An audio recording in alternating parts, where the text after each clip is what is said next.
Bom, pergunto se vocês estão vendo uma tela cor laranja, escrita em preto. Ah, tá ótimo, então funcionou. Então, ônibus espaciais, 2 pontos, União Soviética, Estados Unidos e empresas privadas. Então, o assunto aí, lembrando, né, que depois das viagens para a Lua, o Richard Nixon, então presidente dos Estados Unidos, decidiu que viagens para a Lua eram muito caras, não havia mais necessidade daqueles gastos de bilhões de dólares para cada lançamento de foguete para a Lua, então seria muito mais barato investir numa permanência na órbita terrestre, ou seja, voltar aos tempos da Gemini e, portanto, fazer trabalhos na órbita da Terra. E como a ex-União Soviética investiu em estações espaciais, também os Estados Unidos, por meio de seu governo e de seus cientistas, decidiram também que seria interessante investir em estações espaciais. Conversamos sobre estações espaciais semana passada e os ônibus espaciais, então, possibilitariam essas viagens mais baratas para as estações espaciais e para a órbita. E, portanto, esses ônibus espaciais deveriam ser reutilizáveis. E, portanto, a União Soviética estava à frente no assunto estações espaciais. Os Estados Unidos correram atrás para procurar se equiparar à União Soviética e eles desenvolviam fortemente nos anos 70 os ônibus espaciais, que só nos anos 80 que puderam ficar prontos. Ao passo que a União Soviética também começou a correr em paralelo aos Estados Unidos, também para ter o seu ônibus espacial, porque era um querendo imitar o outro, né? E tem as empresas privadas, mais recentemente também investindo em ônibus espaciais. Então vamos lá. Bom, então aqui é ilustração mostrando esses com tanques em laranja são os ônibus espaciais dos Estados Unidos e esses aqui em branco são os ônibus espaciais da ex-União Soviética. Bom, mera formalidade de planejamento, porque desses ônibus espaciais da União Soviética foram construídos 2 e só um que fez testes e que vocês já vão ver aqui o Buran, né, um pouquinho mais alto do que os dos Estados Unidos, né, ao passo que os Estados Unidos de fato construíram aqui o Columbia, o Challenger, o Discovery, o Atlantis e o Endeavour, né.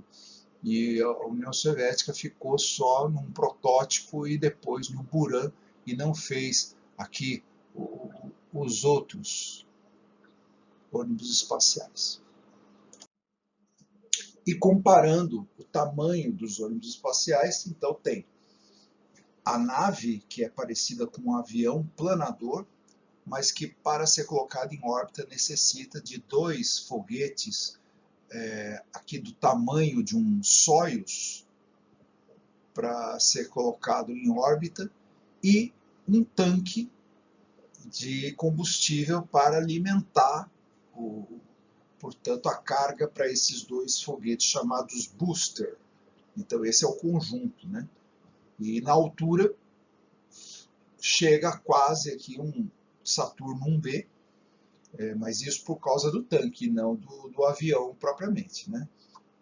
E quase também na altura aqui de um foguete chinês, né?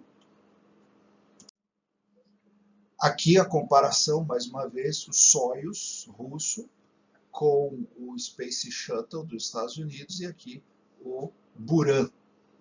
Então, o Buran ele tem de diferente que são, ou eram, né, 2 boosters de um lado, 2 do outro.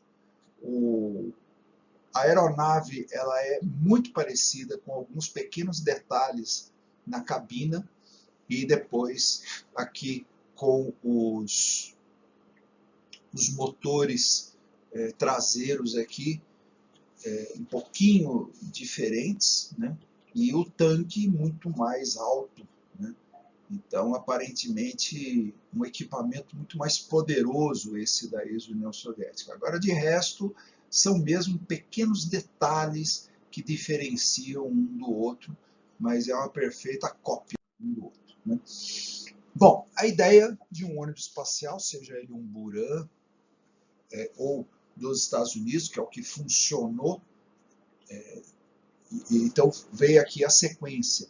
Então tem o lançamento, o chamado lift-off, que é a saída da plataforma, em que de fato existe o voo.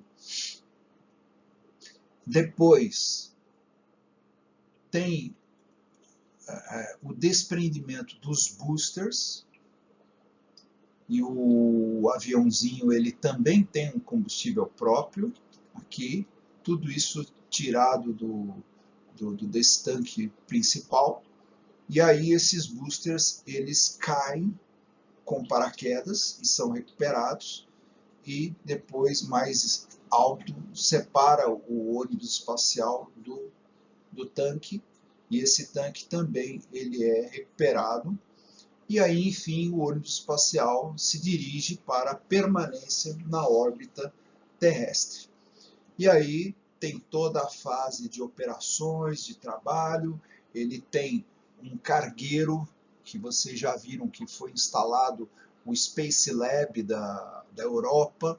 Aqui foram carregados vários satélites, peças da Estação Espacial Internacional, o uso de um braço, que é um braço canadense, que foi instalado também na Estação Espacial Internacional, e depois, ao final do trabalho, é a etapa de deórbita.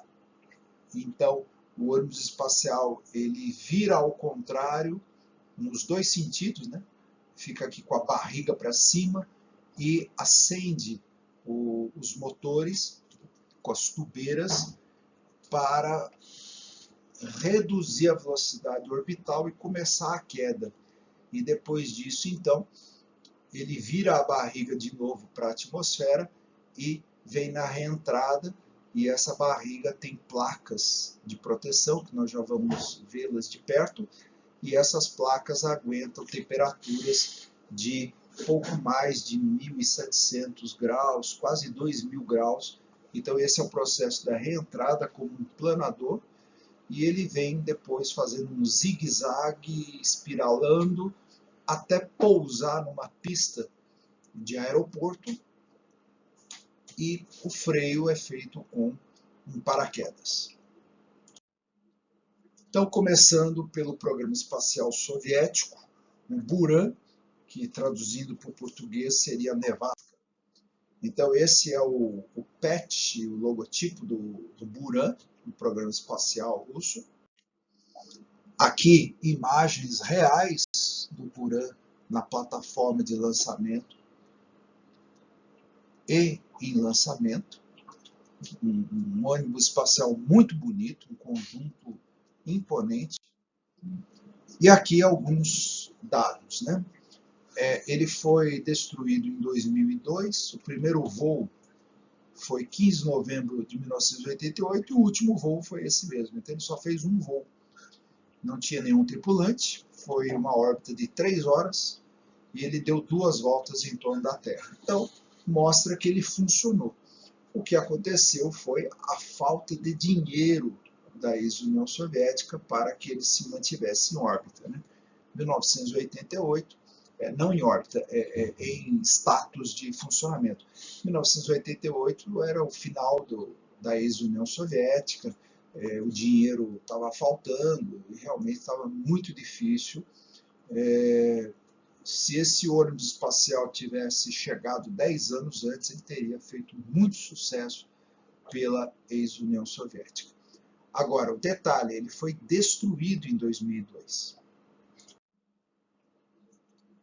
Vamos ver aqui um protótipo do Buran, Buran OK-GLI BTS 002. Aqui tem alguns desenhos dele, de lado, de cima, de baixo, de frente, de costas. Fez um primeiro voo em 10 de novembro de 1985 e um último voo em 25 voo 25, né? Fez 25 voos, foi o último em 15 de abril de 88, 25 voos teste, mas os voos dele eram voos assim, em cima de um avião, para fazer testes de aerodinâmica. Os ônibus espaciais dos Estados Unidos também utilizaram aviões, porém para transportá-los do local de resgate, onde pousou, para o futuro local de lançamento, que geralmente era na Flórida. Mas ele poderia pousar em outros locais pelos Estados Unidos ou até, se necessário, pelo mundo, né? Então, nos Estados Unidos, na ex-União Soviética, ele fez voo assim e fez também voo planando, né? Então, esse daí foi recuperado e ele está em exposição na Alemanha, o OK-GLI BTS 002, no Technikmuseum Speyer, e esse ônibus espacial Buran, Buran, ou vamos dizer, esse aqui é o protótipo experimental, né? Ele só voou mesmo na atmosfera terrestre. Agora esse aqui é o Buran completo. Aqui o ônibus espacial, aqui o tanque de combustível, aqui nós conseguimos ver 2 boosters aqui em volta, e aqui esse conjunto gigantesco, Buran e o foguete Energia, estavam armazenados no hangar 112 no Cazaquistão. Então, desde 1988, após o último voo, ele ficou até 2002 nesse hangar. O que aconteceu? A falta de dinheiro, né? Em maio de 2002, o teto do hangar desmoronou, destruiu o equipamento e matou 7 pessoas. Então está aqui a cara da desgraça, né? Que a cabine, como ficou destruída, a gente nem vê o resto do corpo. A cabine descolou. Aqui está o resto do corpo do ônibus espacial. O teto que rompeu e caiu tudo. Isso é visto de cima, aqui é visto de baixo. Destruído aqui o foguete Energia com seus boosters. E aqui o teto, tudo desaparecido. E aqui a gente vê uma pessoa que morreu esmagada aqui pelo material que caiu. Aqui, ó, partes destruídas. Aqui também o foguete Energia destruído, o ônibus espacial destruído. Aqui as duas pontas dos boosters aqui. Uma desgraça de acidente com mortes, né? Então assim acabou a curta história dos ônibus espaciais da ex-União Soviética. 25 voos experimentais dentro da atmosfera, com um protótipo, e um voo automático em volta da Terra com 2 órbitas.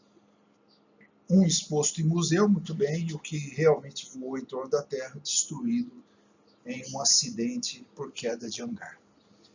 E agora o programa espacial dos Estados Unidos, que tem 3 etapas.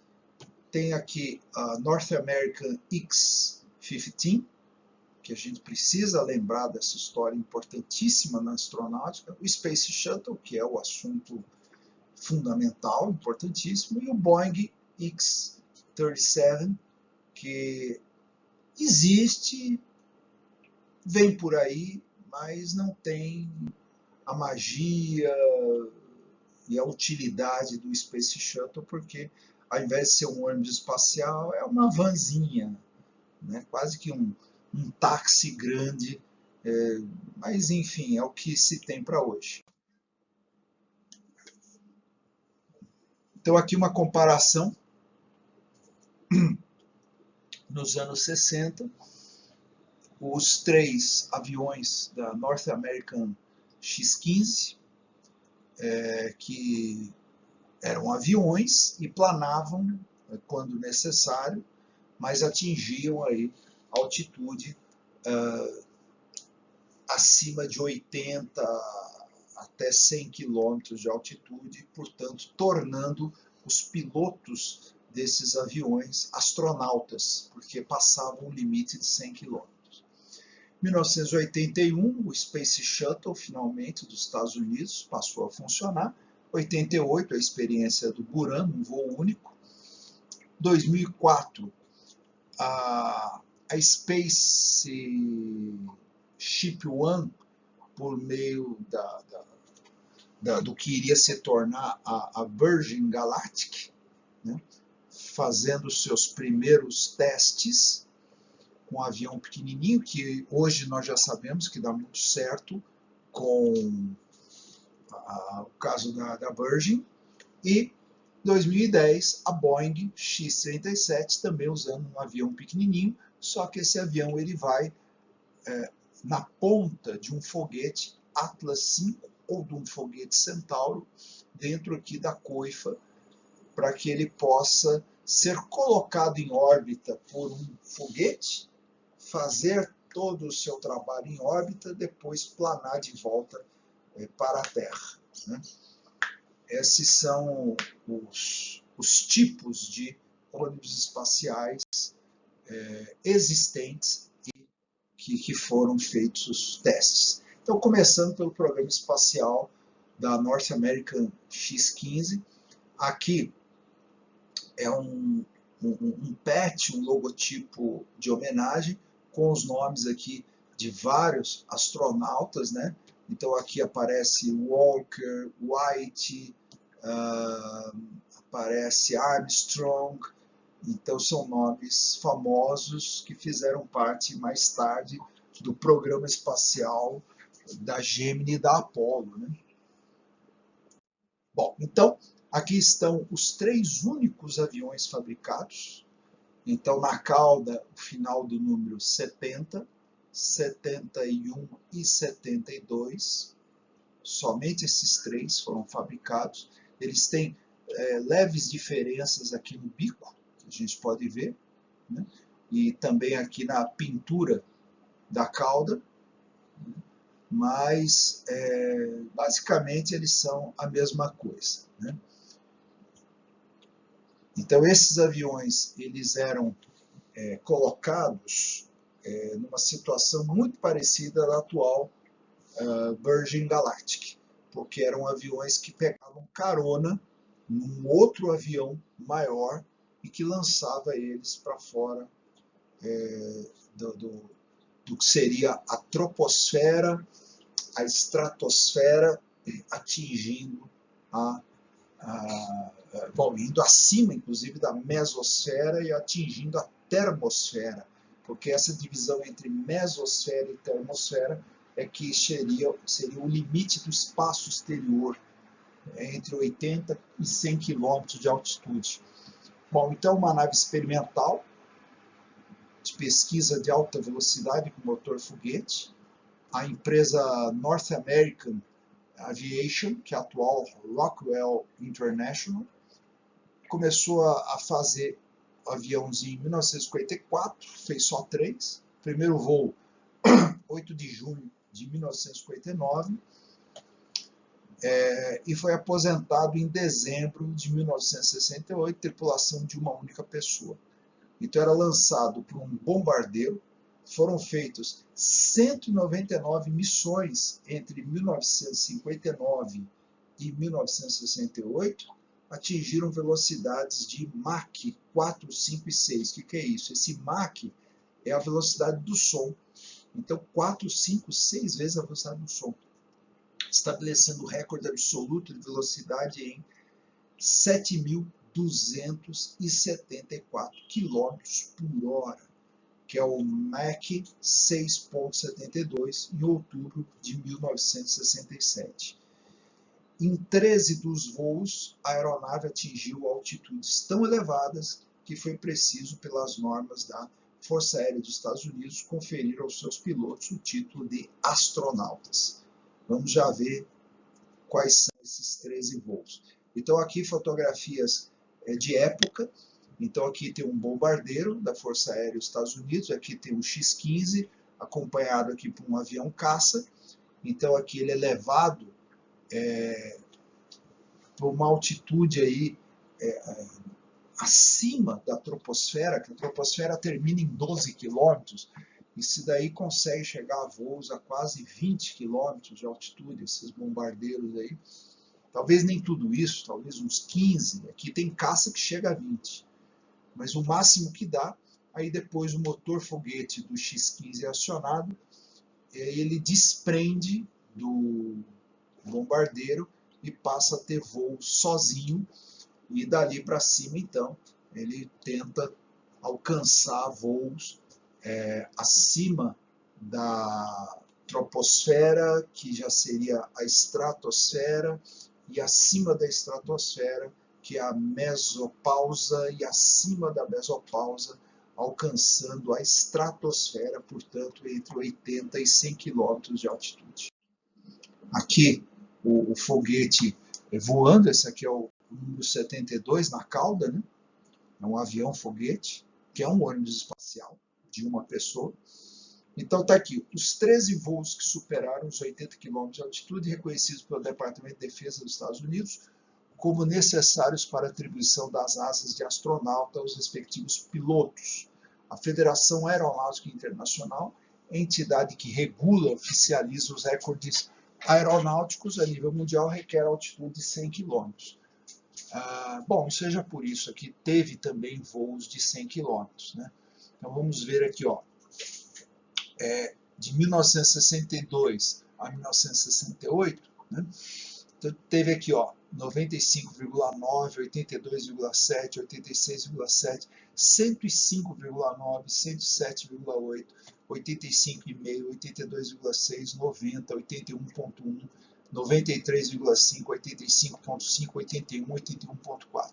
Então, rigorosamente pela Federação Aeronáutica Internacional, somente esses dois voos do Joseph Walker, em 1963, atingiram 105,9 e 107,8. Então, daqui, só Joseph Walker seria considerado astronauta.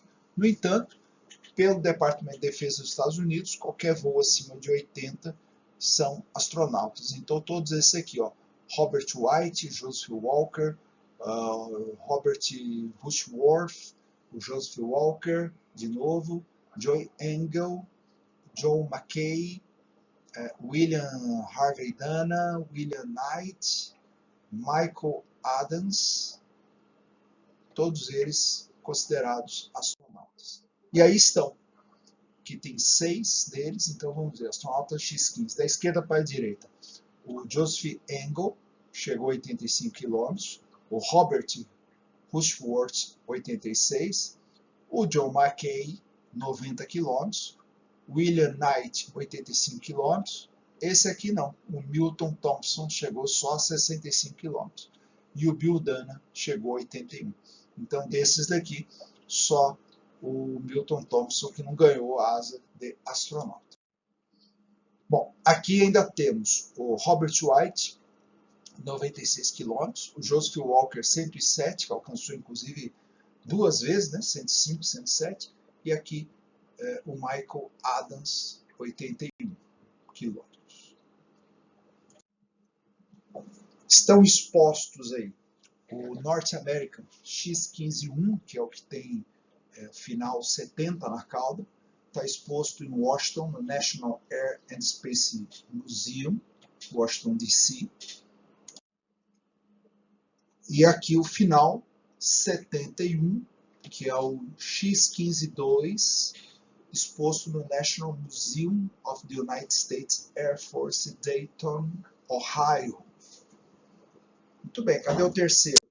Bom, o terceiro, que é o X-15-3, final 72, tem uma parte exposta no Museu do Air Force Flight Test Center, em Los Angeles, Califórnia, porque ele caiu no deserto e, inclusive, matou o Denner.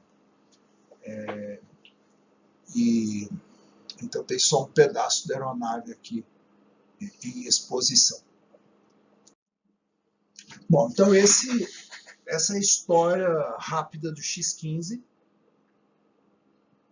Se vocês assistiram ou ainda vão assistir o filme O Primeiro Homem, que tem disponível no canal Telecine, a respeito da história do Neil Armstrong, inicia o filme mostrando o Neil Armstrong fazendo voo em X-15.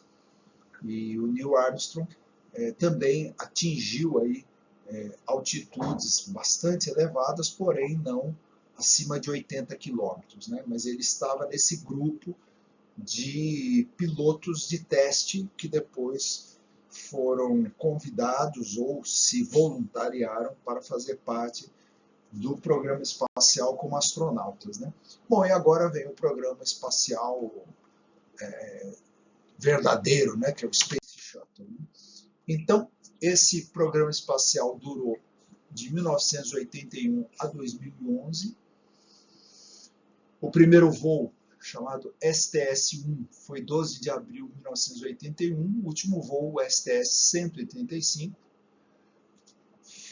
8 de julho de 2011. Sucessos, 133. Acidentes, 2. O voo 51L da Challenger e o voo 107 da Columbia, que nós vamos dar destaque. Caso vocês não conheçam essas histórias, então eu vou dar destaque para elas. O programa custou 211 bilhões, isso a valores de 2012, e o custo por lançamento, valores de 2012, 576 milhões de dólares, entre 576 e 1,64 bilhões. O lançamento de um foguete Saturno V era bem mais do que isso. Era pelo menos 5 a 10 vezes mais caro que isso. Bom, missões de destaque. Colocar em órbita satélites de rastreamento e retransmissão de dados, o Space Lab da Europa, o telescópio espacial Hubble, as missões, né? Galileu para Júpiter, Magalhães para Vênus e Mercúrio, a Ulisses monitorando também alguns planetas, mas principalmente o Sol, o Observatório de Raios Gama Compton, o módulo da Mir, que permitiu que os ônibus espaciais pudessem acoplar com a Estação Espacial Mir, da ex-União Soviética, o Observatório de Raio-X Chandra e os componentes da Estação Espacial Internacional. Tudo isso, então, pelos anos de trabalho do ônibus espacial, portanto, aí, por 30 anos de serviço, né? Então, começando pelo Enterprise, que foi um ônibus espacial atmosférico, assim como os soviéticos o fizeram antes de mandar para a órbita terrestre, fizeram vários testes na atmosfera. O Enterprise foi isso. Então, o Enterprise também voou acoplado a avião e algum voo também independente como planador para fazer testes aí de descida e atingir a pista, fazer teste de paraquedas. Então, 77, 78, o Enterprise, ele inclusive aqui ó, voando, chegando em Nova York e aqui na balsa, para ficar em exposição aqui no Space Shuttle Pavilion, no Intrepid Museum em Nova York. Então está aqui o Enterprise exposto. Não voou em órbita terrestre, voou apenas dentro da atmosfera. E aqui os 5 ônibus espaciais que voaram em órbita terrestre: Columbia, Challenger, Discovery, Atlantis, Endeavour. E alguns deles conviveram em mesmos períodos, né?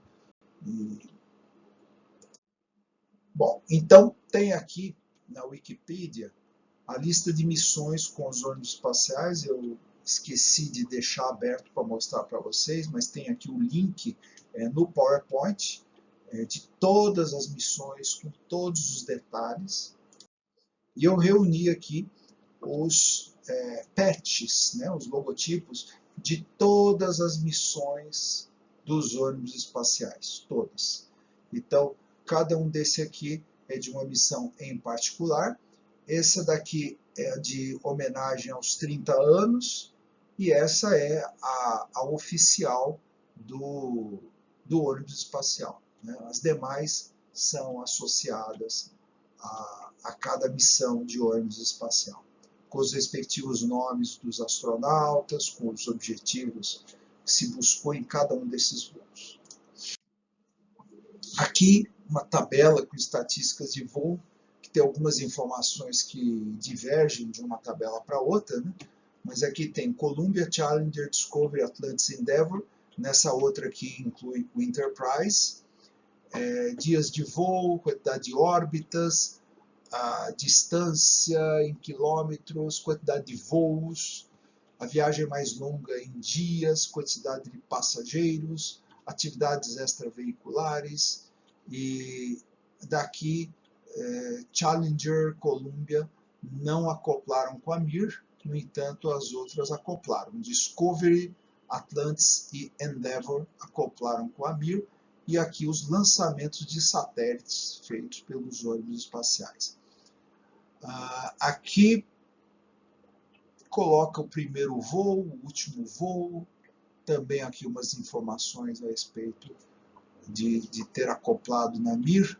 Então são em datas diferentes, então os números aqui vão dar algumas diferenças. Agora o Columbia, esse é o primeiro então a fazer voos para fora da atmosfera terrestre. Os primeiros tanques eram brancos e não laranja, né? Então, olha lá, a primeira missão foi a STS-1, em 12 de abril de 1988, comandada pelo astronauta John Young, aquele da Apollo 16. Columbia protagonizou 28 lançamentos, passou 300 dias no espaço, deu 4.808 voltas na Terra, e a última missão do Columbia foi a STS-107, infelizmente, lançado em 16 de janeiro de 2003, que resultou em um trágico acidente no dia 1º de fevereiro de 2003. Esse acidente foi durante a fase de reentrada na atmosfera terrestre, no regresso da missão STS-107. A nave desintegrou-se, causando a destruição total da nave e a perda dos 7 astronautas que compunham a tripulação. Então aqui é a primeira e a última, né? Esse aqui, então, é o Columbia. Aqui, esse é o John Young, né? Então aqui os 2 primeiros astronautas fizeram os testes com o voo espacial, e aqui os 6 últimos astronautas que voaram no Columbia, né? Colocaram 8 satélites em órbita ao longo de todo esse tempo, né? E aqui então, portanto, viajaram 160 pessoas nesse ônibus espacial. E aqui nesse voo dos que faleceram, né, tinha esse rapaz aqui de Israel, essa moça aqui que é estadunidense, mas ela nasceu na Índia, então ela também conta como indiana.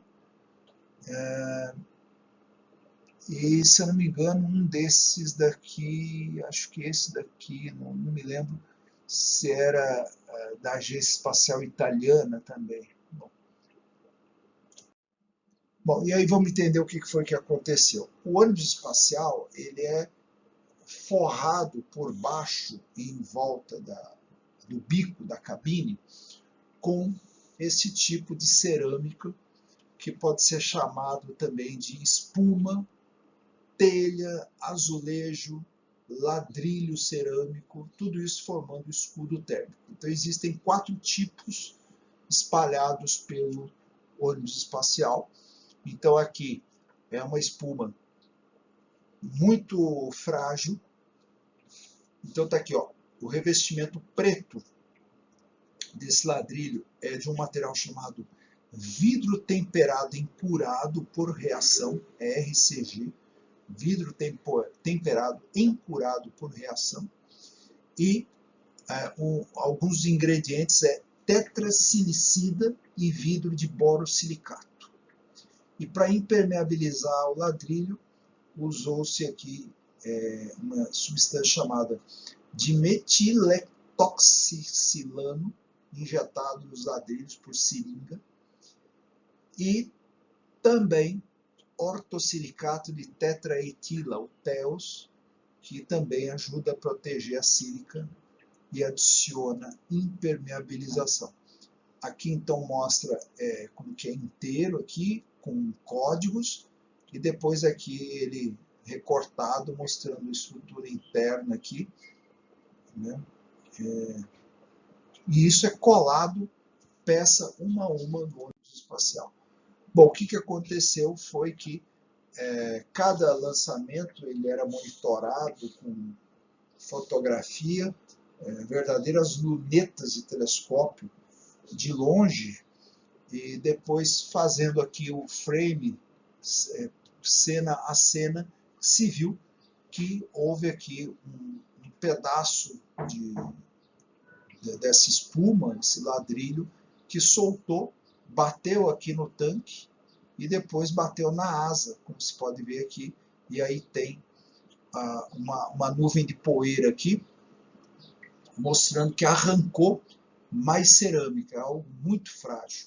Então aqui do frame 4.919 para o frame 4.924, que se percebeu então que houve esse deslocamento de uma placa que acabou arrancando outras. E com isso, no momento de planar e reentrar na atmosfera, houve um superaquecimento nessas partes. O ônibus espacial ele é feito de alumínio, o alumínio derrete a poucas centenas de graus. E aí chega-se a temperaturas de mais de 1.200 graus. Então derreteu o ônibus espacial e ele se fragmentou, explodiu na reentrada e os tripulantes todos morreram. E essa é uma das imagens dos fragmentos do ônibus espacial adentrando na atmosfera. Uma desgraça de acidente que aconteceu.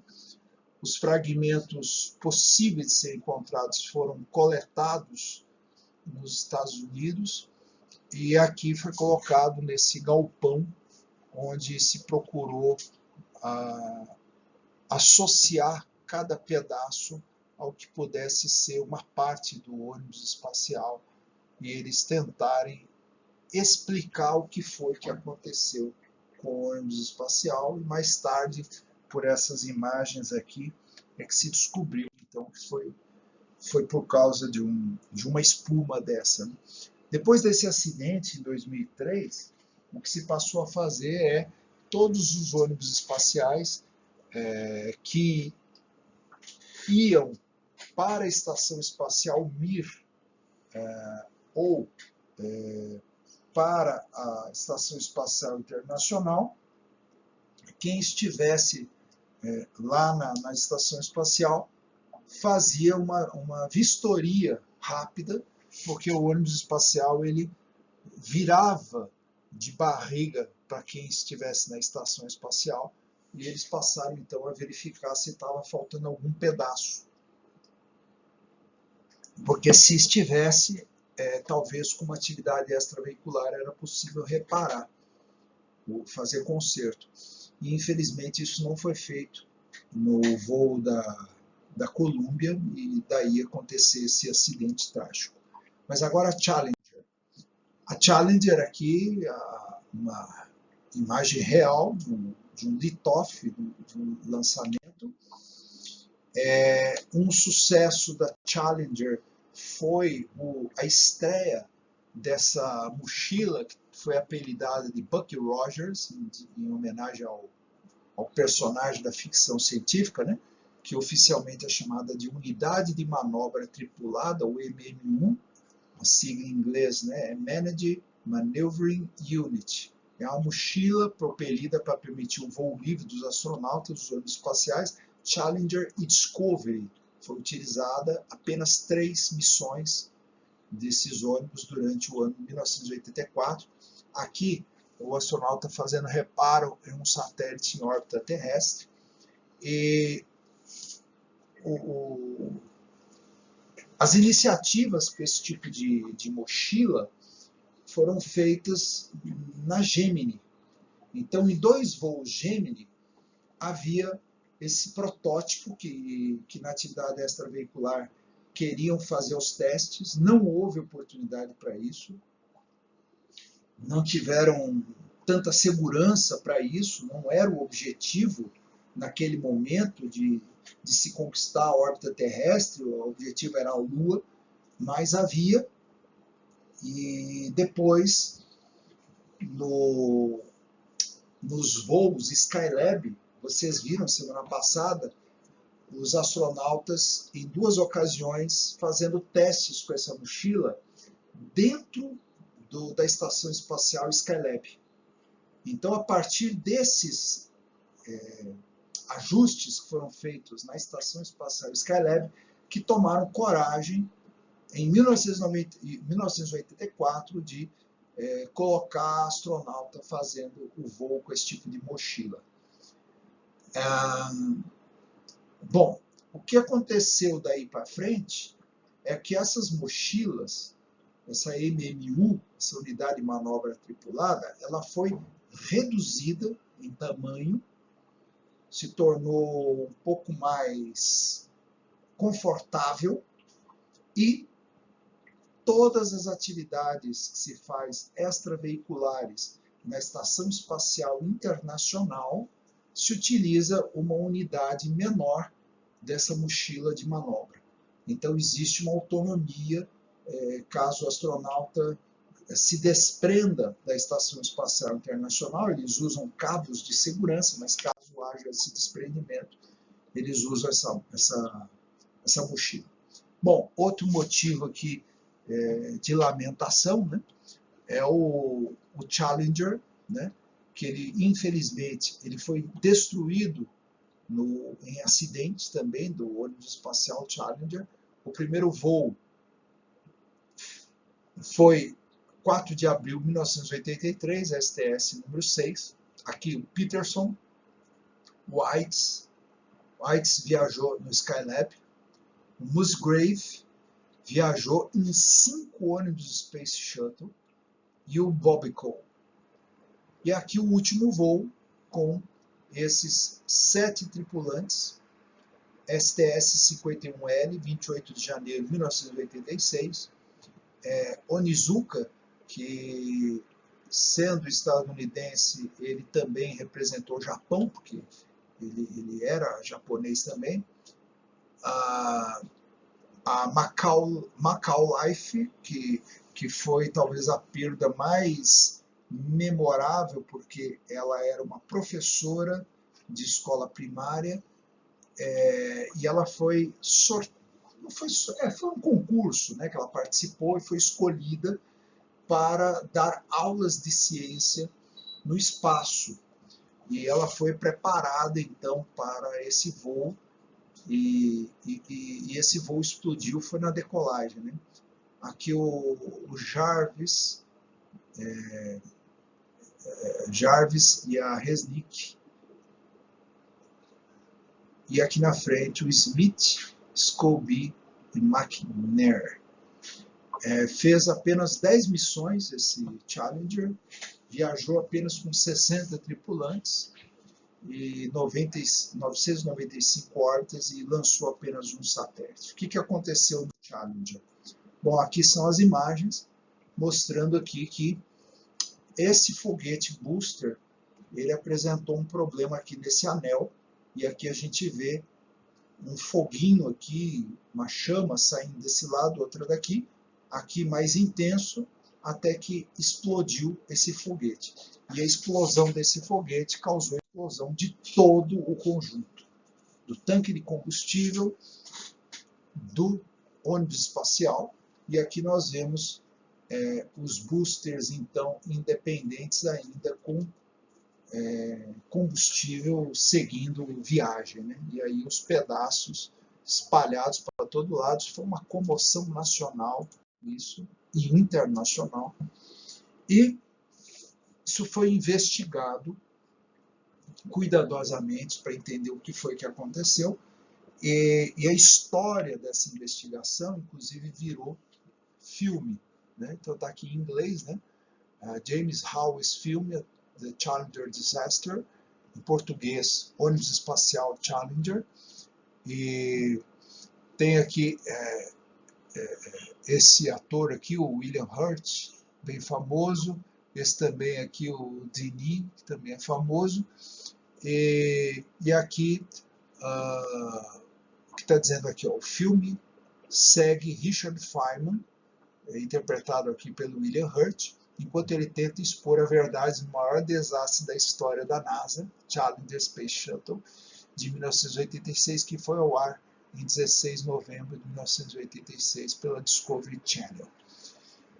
Então, o Richard Feynman, ele foi um físico conhecido por ser um estudioso da física de partículas e física quântica. Inclusive, ele esteve no Brasil por longas temporadas e ele foi chamado apenas para compor essa banca de investigadores, mas ninguém tinha esperança de que um cara como Richard Feynman, que não entende nada de astronáutica, fosse resolver o assunto. A NASA fez esse grupo aí apenas para poder dar uma resposta para a sociedade, para dizer que estava investigando, foi uma tragédia, então chamamos aqui pessoas notáveis. Nesse grupo aqui tinham pessoas imensamente comprometidas com a administração da NASA, e o Richard Feynman levou muito a sério o serviço e foi ele que descobriu o defeito. O defeito que foi? Baixas temperaturas nos anéis de vedação de um dos boosters, foi aquele que explodiu. A imagem mostrava isso e o Feynman se interessou para saber toda a composição da estrutura do booster, que aqui está todas as partes dele, e essas partes são conectadas aqui, ó, por dois anéis de borracha de 11,6 metros de circunferência, 6,4 milímetros de espessura. E como nitidamente a imagem mostrava a saída de chama aqui, e os técnicos da NASA já tinham percebido isso, o Feynman quis saber o que tinha acontecido. E ninguém sabia explicar. O problema é que esse ônibus foi lançado em janeiro, que é inverno nos Estados Unidos, e estava a baixíssimas temperaturas. E ele fez um teste, então. Ele pegou uma amostra de um desses anéis, como eles sempre usam, né, um pedaço, baixou as temperaturas desse anel e depois ele aumentou a temperatura, chegando aos níveis dos gases aquecidos que passam aqui dentro. O que aconteceu foi que o anel se rompeu. Então foi assim que ele conseguiu descobrir que foi esse o defeito, né? E aqui na Flórida, no Kennedy Space Center, está o memorial das tripulações mortas e Space Shuttle. Então está aqui da Challenger e da Columbia, um local tremendamente triste, em homenagem a esses astronautas que não tiveram seus corpos recuperados. Todos eles foram dilacerados nesses impactos. Bom, agora Discovery, primeira e última missão. Aqui veja a Resnick, que faleceu na Challenger, né? Walker viajou como turista. Então, o primeiro voo aqui foi o 41D, 30 de agosto de 1984. Temos aqui também Mullaney, Hawley, Hartsfield e Coates. E aqui a última missão, com 6, né, 24 de fevereiro de 2011, Alvin Drew, Nicole Stott, Eric Bowie, Steven Lindsay, Michael Barrett e Steve Bowen.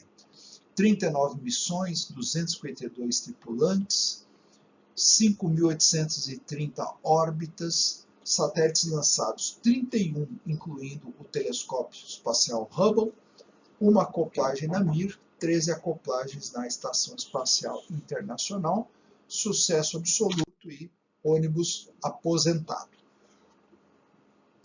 Aqui é o voo de lançamento do telescópio espacial Hubble, a missão STS-31, em 24 de abril de 1990. Então, aqui ele saiu do compartimento de carga do ônibus espacial, levado aqui pelo braço canadense, até se desacoplar do ônibus espacial. Então, aqui é a homenagem a esse ônibus espacial Discovery, aqui em destaque a Estação Espacial Internacional e todos os patches, todos os logotipos associados às missões desse Discovery.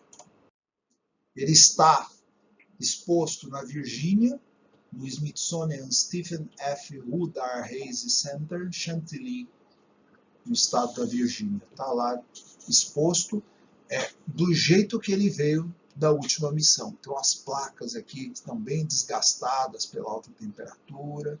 Eles não fizeram nenhuma maquiagem nele. Está do jeito que ele voltou da última vez. O ônibus espacial Atlantis, aqui a primeira e a última missão, 51J, 3 a 7 de outubro de 1985, aqui Stewart, Paylors, Hilmers, Bobico e o Grab, aqui de novo o Bobico. E aqui a última missão com 4 pessoas, STS-135, de 8 a 21 de julho de 2011, Chris Ferguson, Doug Hurley, Rex Wyland e Sandy Magnus. 33 missões, 191 tripulantes, 4.848 órbitas, 14 satélites lançados, 7 acoplagens na Mir e 12 na Estação Espacial Internacional. Aqui o logotipo, ou melhor, todos os logotipos, né, em homenagem a todas as missões. Vários aqui. Aqui o telescópio espacial Hubble é devido aos concertos que foram feitos nele, né? Então está aí o Atlantis exposto no Kennedy Space Center na Flórida.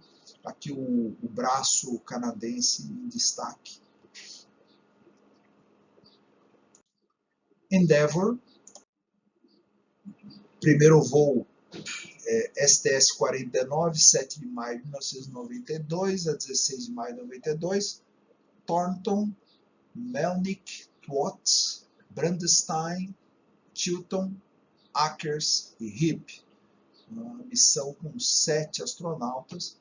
E o último voo aqui, STS-134, 16 de maio de 2011 a 1º de junho de 2011. Aqui, Johnston, Fink, Chamitoff, o Kelly, que merece um comentário, Felstow e o Vittori, esse é italiano que voou inclusive de Sórios. O Kelly, ele tem um irmão gêmeo e o Kelly, já mostrei anteriormente, quando falamos de estações espaciais, que ele tem o recorde dos homens que permanecem no espaço. Então, foram feitos estudos com o corpo dele no espaço e o corpo do irmão dele em terra. Então, estudaram os gêmeos para ver se havia diferenças significativas, né? Foram 25 missões, recebeu 148 tripulantes, 4.671 órbitas, 3 satélites lançados, uma acoplagem na Mir e 12 acoplagens na Estação Espacial Internacional. Aqui a Endeavour homenageada por os seus logotipos aí e os sucessos também desse ônibus espacial. E aqui o Endeavour em exposição em Los Angeles, no California Science Center. E também ele fez, houve, né, 5 missões de ônibus espacial para concertos do telescópio espacial Hubble. Então teve Endeavour, Discovery, Atlantis, outro Discovery e o Columbia. E aqui os logotipos, os patch associados a esses concertos. Aqui o primeiro deles é 1993, o outro, um pelo Endeavour, outro concerto do Hubble pelo Discovery em 97, outro pelo Discovery em 99, um pelo Columbia em 2002 e o último pelo Atlantis em 2009. 5 concertos do telescópio espacial Hubble. E agora, homenagem aí aos astronautas Space Shuttle, né? Então, começando lá pelos grupo 6 de astronautas, os chamados 11 em excesso, que esses astronautas, então, viajaram de ônibus espacial. Esses que aqui estão. O grupo 7 de astronautas também viajaram de ônibus espacial. Está aqui o Bobiko, que já foi citado 2 vezes.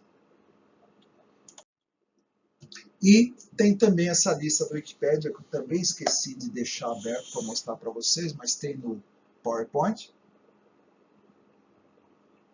Lista de astronautas pelo ano de seleção na Wikipedia. Então aqui tem o grupo de todos os espaçonautas, ou seja, astronautas, cosmonautas, taikonautas e inclusive de voos privados pelos anos, né? Então aqui tem desde 58 até o ano 2021, 22 ainda não tem nada, né? Mas tem aqui por todos os anos astronauta, espaçonauta por espaçonauta. Destaques: primeira mulher astronauta dos Estados Unidos, a Sally Kristen Ride, está aqui. Ela voou no STS-7 na Challenger, 18 de junho de 1983, e na STS-41G Challenger, 5 de outubro de 1984. A primeira cosmonauta da União Soviética, Valentina Tereshkova, na Vostok 6, 16 de junho de 1963. O primeiro astronauta negro dos Estados Unidos, John Stewart Bluford Jr., aqui está ele, voou na STS-8 Challenger, 30 de agosto de 1983, STS-61A Challenger, 30 de outubro de 1985, ele está aqui. Na STS-39 Discovery, 28 de abril de 1991, ele está aqui. E STS-53 Discovery, 2 de dezembro de 1992, aqui está ele. O primeiro cosmonauta negro e latino-americano da ex-União Soviética, Arnaldo Tamayo Méndez, de Cuba, viajou na Soyuz 38, 18 de setembro de 1980. E a primeira astronauta negra dos Estados Unidos, a Mae Carol Jemison, que voou na STS-47 Challenger, 12 de setembro de 1992. Aqui está ela, a Mae. Sala do Centro de Controle Space Shuttle, aí está. Essa aqui era a sala como começou, depois foi reformando e ultimamente está desse jeito aqui. E aqui todos os logotipos, os patches na parede. E eu tive chance de conhecer essa sala. Essa sala é em Houston, no Johnson Space Center, e inclusive com essas, aqui em cima tem as plaquinhas com uma lâmpada LED azul, dando os nomes de cada um dos espaços aqui. E essa sala ela está destinada a operar as missões que vão para Marte. Bom, então aí acabou o ônibus espacial e agora programa privado com parceria estatal que os Estados Unidos, a NASA, entregou para a Boeing. E a Boeing é uma tremenda, uma parceira dos Estados Unidos para a construção de nave espacial e e fez então esse pequeno protótipo aí chamado X-37. Aqui são os logotipos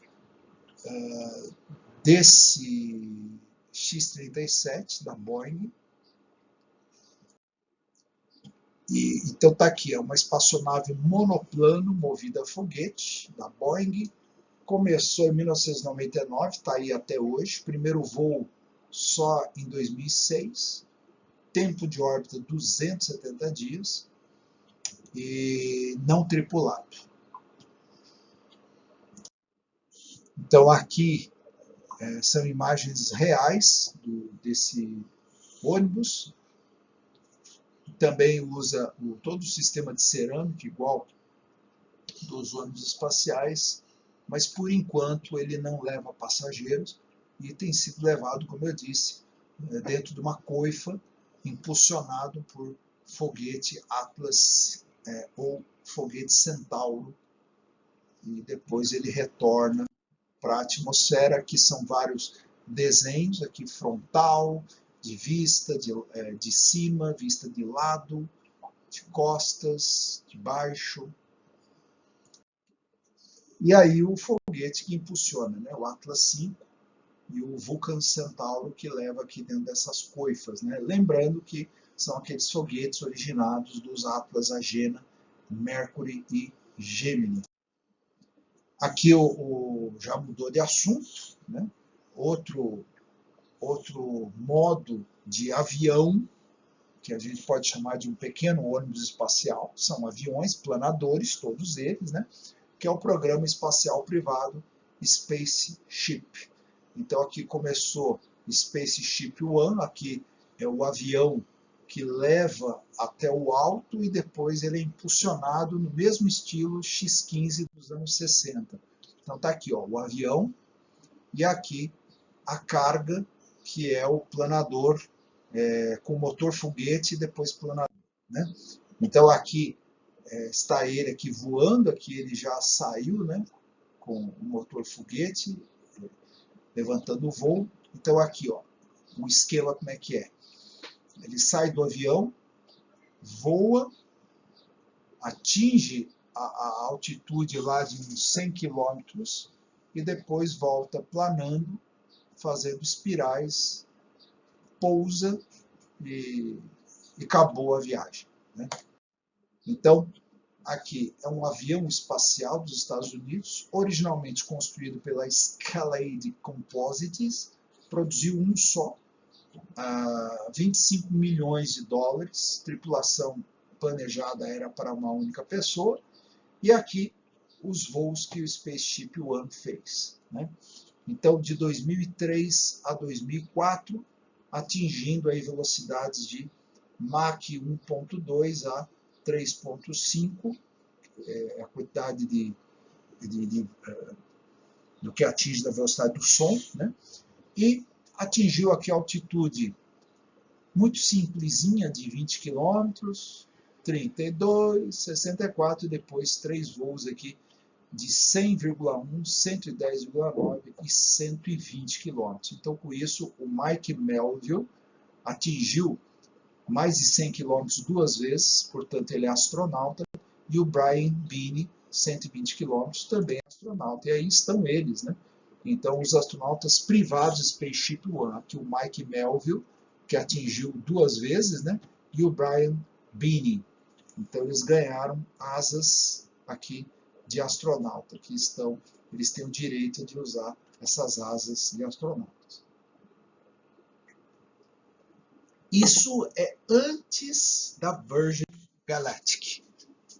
E esse Spaceship One está exposto no National Air and Space Museum, em Washington. E aí veio a Virgin. Aquele era o Spaceship One, agora o Spaceship Two. E, portanto, patrocinado pela Virgin Galactic. É a mesma Scalade, porém agora com dinheiro da Virgin Galactic, né? Mesmo esquema aqui, ó. O avião lança o avião foguete, Ele mexe inclusive aqui as asas, de acordo com a altitude, e depois ele volta planando para a base. Então aqui está o avião completo, com o avião foguete no meio. Aqui é quando ele desprende e liga o motor foguete e faz o voo. Está aí imagens em várias partes, né? Aqui cessou aqui o motor foguete e depois ele volta planando para pousar no deserto. Então, a Escalade Composites ainda é a construtora, né? O primeiro voo aqui foi um voo planado apenas de teste, 10 de outubro de 2010. O primeiro voo motorizado foi 29 de abril de 2013 e o primeiro voo espacial foi 13 de dezembro de 2018. E quem aluga e é o proprietário é a Virgin Galactic. E aqui, então, houve um voo em 29 de abril de 2013 e o último voo, 31 de outubro de 2014, que foi destruído. Ele colidiu com o chão e foi destruído. Teve outro voo aqui, 5 de abril de 2018, outro em 3 de dezembro de 2018, operacional, que esse VSS Unit, o Enterprise, foi destruído. E aqui o Unit foi usado, então, 13 de dezembro de 2018, alcançou Mach 2.9 com uma altitude de 82,72. Então, para os Estados Unidos é voo de astronauta, né? Então, aqui o Mark Stuck e o Frederick Sturckow alcançaram aqui também o status de astronauta pelos Estados Unidos. VSS Unity VF-01, em 22 de fevereiro de 2019, atingiu Mach 3, altitude 89,9. Aqui o Dave McKay, o Michael Masucci e a Beth Moses também atingiram o status aqui de astronauta. E, recentemente, a Virgin Galactic Unity 22, 11 de julho de 2021, portanto esse ano, atingiu altitude de 86,1, concedendo à tripulação também o status de astronauta pelos Estados Unidos. E olha lá, quem que estava aí? De novo o McKay, em vermelho aqui, de novo o Masucci e de novo a Beth Moses. Então vejam, quem que era principiante aqui? Sirisha Bandla, Colin Bennett e o Richard Branson, que é o dono da empresa, o famoso Richard Branson. Mas aqui 3 tripulantes eram veteranos, já tinham voado em 2019 e repetiram o voo em 11 de julho de 2021. E aqui está a tripulação, né? Essa aqui é a Beth Moses, que voou 2 vezes pela Virgin Galactic, né? E aqui o Moses. Opa, eu errei aqui, eu pus 11 de junho, eu vou mudar aqui, é 11 de julho, né? Aqui aparece o Richard Branson ali flutuando dentro desse ônibus espacial, né? Que é um avião, né? E aqui com várias escotilhas para poder observar o espaço em volta da Terra. Foi uma viagem aí que durou pouco mais de 10 minutos. Bom, e por curiosidade, né? Esse projeto foi lançado em 2004 por esse empresário britânico, Richard Branson, para levar turistas espaciais.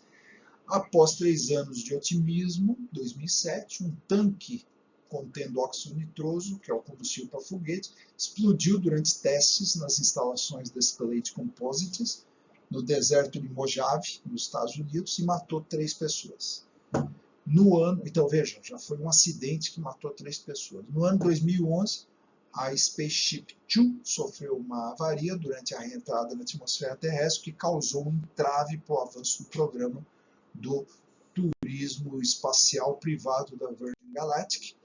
E no dia 31 de outubro de 2014, ainda durante a fase de testes, a nave caiu no deserto de Mojave, na Califórnia, ficando completamente destruída.